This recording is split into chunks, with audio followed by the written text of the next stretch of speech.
ওই তাল পাকাতে বাতাস করতেছে। স্বামী কয় কে গো, কারেন্ট গেছে? কয় না, আছে তো।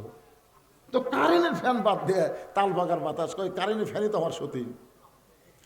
এরই কারণেই তো আমি জান্নাতে যাবার পারবো না। এই কারণে আপনাকে তাল পাকার বাতাস, ঠান্ডা বাতাস করতেছি, আল্লাহ যেন আমাকে জান্নাত দেয়। স্বামী কয় আল্লাহ রে, এটা বউ কে রে? কিছুক্ষণ পরে বাম হাত দিয়ে পাকা হাঁকে, ডান হাত দিয়ে স্বামীর কপাল টিপতেছে। কিছুক্ষণ পরে স্বামীর পায়ের আঙ্গুলটা টানতেছে, কপালে এরকম চাপ মারতেছে, হাত পাও টিপতেছে। স্বামী খুব খুশি, যাকে আলহামদুলিল্লাহ একটা বউ ভরে। কিন্তু 5-6 মিনিট পরে কান দিচ্ছে, ফাঁকা হাঁকে আর কান্দে। স্বামী কয় কি হয়েছে ময়না, তোমার কি হয়েছে? বলবো না, বলবো না, এই কয়।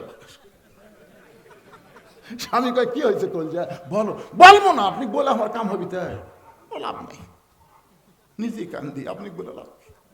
স্বামী কয় কি হয়েছে কহ। রাগ দান করেন না?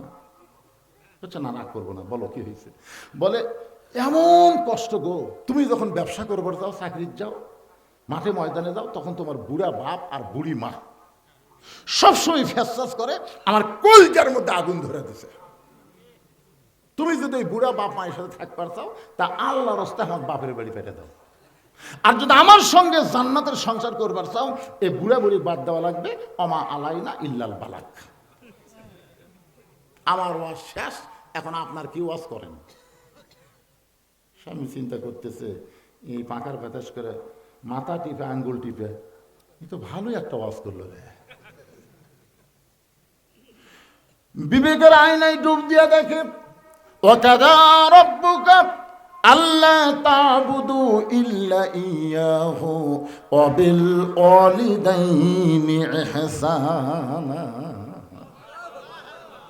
আল্লাহর কোরআন বলে, পাগলা, যে বউ তোর বাপ মায়ের বিরুদ্ধে ওয়াজ করলো, এই বউ মলে তুই বউ পাবো রে। এই বউ যদি সারা দেশ সকালে বিকালে বিয়ে করবো রে। কিন্তু সে দুইজনের মানুষের বিরুদ্ধে বললো, ওরা যদি মরে যায় সারা জীবন কানলে তুই আর বাপ মা পাবো না রে। যেটা মরে গেলে পাওয়া যায় না সেটার দাম বেশি রে পাগলা, আর যেটা ছেড়ে দিলে মরে গেলে পাওয়া যায়। কোরআনে এমন সবক দিতে, বুঝলেন? ওই লাভ যেটা বলতেছে, ব্যাগটা কি গুছিয়ে রাখছো? ব্যাগটা তুমি বউ বলে কিসের ব্যাগ? তুই যে বাপের বাড়ির যাবি, 3 তালাকের গাড়ি চূড়া, বাপের বাড়ি যা। 3 তালাকের গাড়ি, 3 চাকার গাড়ি নয়, 3 তালাকের গাড়ি, চ বাপের বাড়ি যা। কারণ আমার বাপ মায়ের বিরুদ্ধে বললে, আমার বাপ মাকে আমি জীবনের চাইতে ভালোবাসি। আমার বাপ মা মরে গেলে কানলেও বাপ মা পাওয়া যাবে না। তুই সকালে বললে বিকালে বিয়ে করবো, ছাড়িয়ে দিলে বইয়ের অভাব নেই, যা। বউ দৌড়ে এসে স্বামীর পা ধরে বলতেছে, আপনাকে আমি পরীক্ষা করলাম গো, আসলে আপনি আল্লাহর ওলি।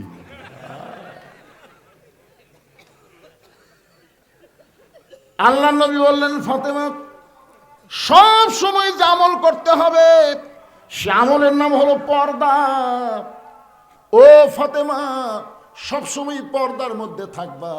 পর্দা আল্লাহ ফরজ করে দিয়েছে, অকরনা ফি বুয়ুতিকুন্না ওয়ালা তাবাররাজনা তাবাররুজাল জাহিলিয়াতিল উলা। সঙ্গে সঙ্গে ফাতেমা পর্দার ভিতরে ঢুকে গেলেন। নবীর বিবি খাদিজা সর্বপ্রথম ইসলাম গ্রহণ করছে। নবীর বিবি আয়েশা 6 লক্ষ হাদিসের হাফেজা, 30 পারা কোরআনের হাফেজা। ধরে কোন সুবহানাল্লাহ। আল্লাহ রাসূল বললেন, আমার খাদিজা 1 নম্বর জান্নাতি, আমার আয়েশা হলো জান্নাতি, কিন্তু আমার কলিজার টুকরা ফাতেমা জান্নাতি নারীদের নেত্রী। আয়েশা বলতেছি, ইয়া রাসূলুল্লাহ, আপনার মেয়ে ফাতেমা জান্নাতি নারীদের নেত্রী হলো কোন আমলে? কোন আমলের কারণে? রাসূল বললেন, আয়েশা শোনো, ফাতেমার নামাজ খুব একটা গুরুত্বপূর্ণ আমি দেখি নাই। নামাজ 5 ওয়াক্তই পড়েছে, কিন্তু সেইভাবে তাকে নামাজ পড়তে দেখি নাই। আমি দেখেছি নামাজ পড়তে পড়তে ফাতেমা এক সময় ফরজ আদায় করে, নফল সুন্নত পড়ে না, স্বামীর খেদমত করে, হাসান হোসেনকে ঠিক মতো খাওয়াই। ও আয়েশা শোনো, আমার ফাতেমার একটা আমল সব সময় দেখেছি, যে আমলটা হলো পর্দা। এমন ভাবে নিজকে পর্দার মধ্যে নিয়ে গেছে, গভীর রাত্রে হযরত আলীকে বুকের মধ্যে নিয়ে ফাতেমা ছোট বাচ্চার মতন কাঁদতেছে। আলী বলে, ফাতেমা এই গভীর রাত্রে আমার বুকের মধ্যে মাথা দিয়ে কাঁদতেছো কারণ কি? ফাতেমা বলে, স্বামী গো, আজকে কিন্তু 6 মাস হয়ে গেছে, আজকে কিন্তু 6 মাস হয়ে গেছে। আলী বলে, ফাতেমা কিসের 6 মাস? বলে, আল্লাহর নবী আমার বাবা যখন দুনিয়া থেকে বিদায় নেবেন ওই সময় আমি দরজা বন্ধ করে জানলার কাছে দাঁড়িয়ে আছি। আল্লাহ নবী ডাকতে বলেন, ফাতেমা তুই দরজা বন্ধ করে জানলার কাছে দাঁড়িয়ে আছিস কেন? ফাতেমা বলতেছে, বাবা আজরাইল যদি আপনার জীবন কবজ করতে আসে তাহলে আমি দরজা খুলে দিব না, আমি দরজা যদি খুলে না দিই তাহলে আজরাইল কেমনে ঢোকে এইটা দেখার জন্য জানলার কাছে দাঁড়িয়ে আছি।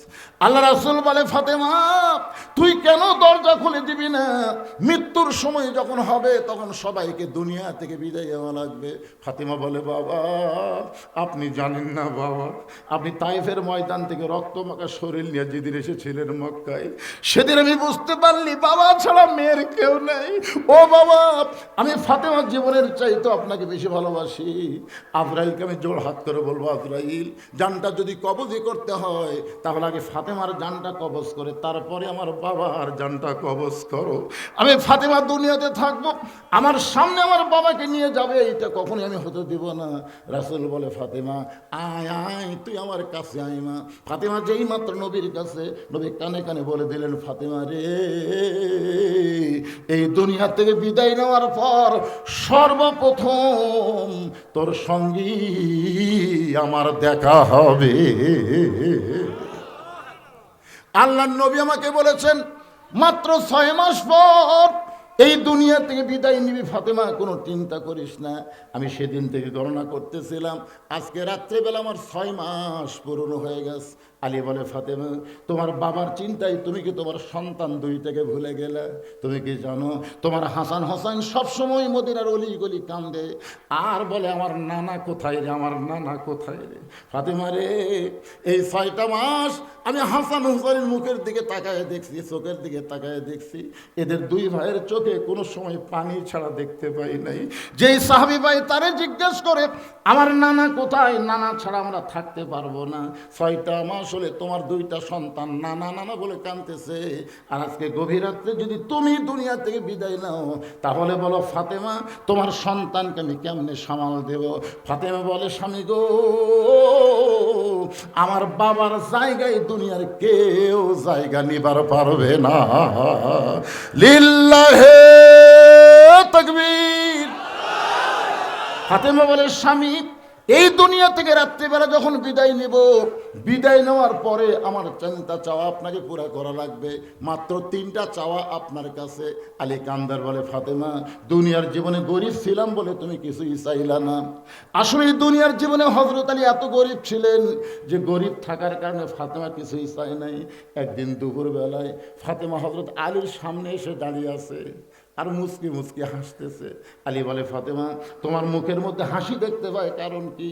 বলে, আপনার হাসান হোসেন না খাইয়া ঘুমায় গেছে, আপনার হাসান হোসেন না খাইয়া ঘুমায় গেছে। ঘুম থেকে চেতন পাইনি খাবার চাবে, কিন্তু গোটা ঘর তন্ন তন্ন করে খুঁজেছি, হাসান হোসেনের সামনে খাবার দেবার মতন কিছুই নাই।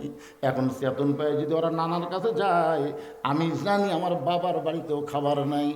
ওগো স্বামী এইটাও জানি আপনার পকেটেও কোনো টাকা নাই, তাহলে আমার হাসান হোসেন ঘুম থেকে উঠলে খাবার চাইলে কি করব? আলী বলতে, ফাতেমা আমি তো দিশাহারা হয়ে গেলাম, আমার করার কিছুই নাই। ফাতেমা বলে, কোনো টেনশন করেন না, এই যে একটা ওড়না আমি যত্ন করে রেখেছিলাম, এই ওড়নাটা আপনার হাতে দিয়ে দিলাম, এই ওড়নাটা বিক্রি করে যেই টাকা হবে সেই টাকা দিয়ে আপনি তাড়াতাড়ি খাবার কিনে নিয়ে আসেন। হযরত আলী ফাতেমার ওড়নাটা পকেটের মধ্যে নিয়ে গোটা বাজার ঘুরতেছে, কিন্তু পকেট থেকে ওড়না বের করে সাহস পাচ্ছে না। কারণ ওড়নাটা বের করে যদি বিক্রি করবার চাই আর খরিদ্দার যদি জিজ্ঞাসা করে, আলী ভাই এই ওড়নাটা কার? যদি বলে আমার বউ ফাতেমার, তাহলে খরিদ্দার অবশ্যই চিন্তা করবে যে এই পুরুষ মানুষ বইয়ের জিনিস বেচা খায়, এই পুরুষ হলো দুর্বল পুরুষ। ধরে বলেন কি পুরুষ? বইয়ের জিনিস বেচা খাওয়া লক্ষণ ভালো। হযরত আলী মনের মধ্যে চিন্তা করতেছে কেমনে ওড়নাটা বের করে খরিদ্দারের সামনে ধরবে। এমন সময় খরিদ্দার হযরত আলীকে সালাম দিয়ে বলে, আলী ভাই, আমার মনে হয় আপনি কিছু বিক্রি করবেন। আলী বলে, ফাতেমা,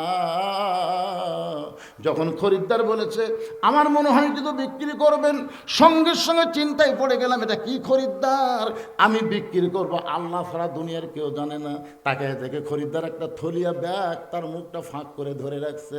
আলী যখন পকেট থেকে ওন্নাটা ব্যাগের মধ্যে দেয়, ওই খরিদ্দার একটাবার ওন্নার দিকে না তাকায়া আলীর হাতে 6টা দিরহাম দিয়ে যখন বিদায় নেই, হযরত আলী এক দৌড়ে খাবার দোকানদারকে বলতেছে, ভাই 6 দিরহামের যে খাওয়া হবে সেই খাবারটা টোপলা করে আমাকে তাড়াতাড়ি দিয়ে দাও।